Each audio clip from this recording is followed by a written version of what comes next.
interesting topic to get to now with Michael Schwartz, the disaster program manager from the American Red Cross. He is down in South Carolina helping out with the relief efforts down there. Welcome to the show, Mike. Morning, Mike. Good morning from Columbia, South Carolina. Awesome. And as we're introducing you, we're also still hanging here with the Department of Transportation Chief Jim Piccola here in town. And Jim, I know you had some interesting comments about flooding and disaster relief and things like that, and how it affects the roadways too. Oh yeah, one of the things that we would like to reiterate, when you do have things like a couple of years ago when we had our flooding, when we set up detours, to really pay attention to those detours, because a lot of times, your GPS or whatever will show something different. You think you know where you're going, and next thing you know, you end up stranded on a road, or especially like trucks on roads that they're not supposed to be on, and they can't go anywhere. Makes sense. It makes more congestion. Yeah, I'm sure you're encountering that down there in South Carolina, Michael. Yes, we are. In fact, just to reiterate, we did have a couple fatalities down here for exactly doing what was just mentioned, going around a barricade and ending up in floodwater. So, it is very serious. And, if you do see water over a roadway, certainly, you don't know how deep it really is. And the old saying is, turn around, don't drown, But we are seeing a lot of damage across South Carolina. Red Cross has been on the ground here since day one and continuing to move forward. In fact, from the Mohawk Valley Chapter, we actually have 5 people, 5 staff members down here assisting in both the Columbia area and also down in the Charleston area. So, people from Utica are out here helping our neighbors here in South Carolina to recover, just as they came up to Mohawk Valley to assist us a couple years ago. How long do you expect you'll be down there, Michael? I should be down here probably for 2 to 3 weeks. The Red Cross is probably going to be dealing with this for several months as we transition from sheltering and feeding into recovery operations and getting people back on their feet. And Michael, you were around and you were instrumental when we experienced some flooding in this area. How has that, transpired and helped you when you're down there? And you mentioned, helping the neighbors or assisting folks. What is it like, the ground roots? What are you guys doing? It's really similar operations, just on a much grander scale. If you look at South Carolina, probably the eastern half of the state is impacted in some shape or form. There's 19 counties down here that have been declared a federal disaster area. So we're dealing with a lot of area that we're covering, and this is still transitioning and moving forward here as an event, because as water moves slowly towards the coast, we have areas that are along the coastline that are just getting into flood stage now and seeing the worst of the flooding over a week later. So in some areas, we're dealing with recovery efforts, and things are starting to get back to the new normal.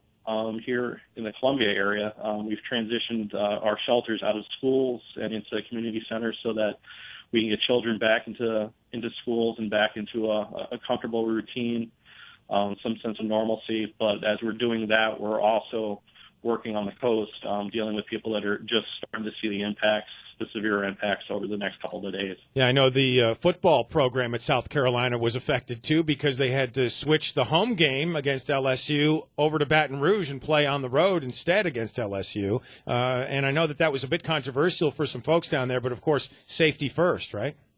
Absolutely. You take into account, the thousands upon thousands of people who do travel with LSU, which we saw up in Syracuse just a couple weeks ago, with people even staying in the Utica area for the game out in Syracuse. Just the impact of all of that, although from a financial impact, they love to have guests here in Columbia, and it's a beautiful area. But it's very difficult to handle the influx of those types of people. Just to give you an example, here in Columbia, still we're under a boil water advisory, so there's everybody's drinking bottled water. There's some limited restaurants and stuff like that. From the Red Cross perspective, it would have impacted us as well. There were plans to move some of our staff into Army barracks in the area because the hotels are sold out and we would have had to vacate. So it all around was a good opportunity for us to stay put and be able to focus on our clients here in South Carolina without the without the game. It's going to be interesting this weekend because homecoming weekend is here in the University of South Carolina. And where I'm staying is actually just 3 blocks from the campus, so we'll see what happens. Talking to Michael Schwartz, Disaster Program Manager from the American Red Cross up here, and he's down in South Carolina helping out. I know residences have been affected. How about the workforce down there right now, even as we speak, getting to and from their jobs? So the vast majority of school districts and government offices and stuff like that and companies that could really were closed last week. Because honestly, there wasn't a good way to get from here to there. That's starting to return to normal, at least here in what they call the Midlands, which is the area around Columbia, South Carolina. There are currently about 288 road closures across the state. They're dropping significantly, 50 or so a day. So really what it is getting crews out there to confirm that the roads haven't been undercut or bridges haven't been damaged and stuff like that. And as we're starting to get roads to open, we're able to get DOT is able to get people in there to look and confirm that there's no damage and then open additional roads. So it's interesting today with being Monday, although it's Columbus Day, most businesses are returning back to semi-normal today. So it's interesting to see the road conditions. Columbia is a fairly larger city as it's the capital of South Carolina, so there's a lot of traffic on the roads to begin with, but everybody seems to be in good spirits in getting around today. Very interesting. I mean, Columbia is pretty much dead center. I mean, in the middle of the state. So, are you aware? Do you know how far inland that this is affected, mile-wise? There's been some areas actually even further west of us, up into the hill country in what they call upstate South Carolina, that had some impacts because they're the headwaters of some of the rivers that we're dealing with. So a couple of counties were impacted up in that area, areas near Aiken, South Carolina, stuff like that. But the majority of the real severe damage is really in the Columbia area, Myrtle Beach area, Charleston a little less so.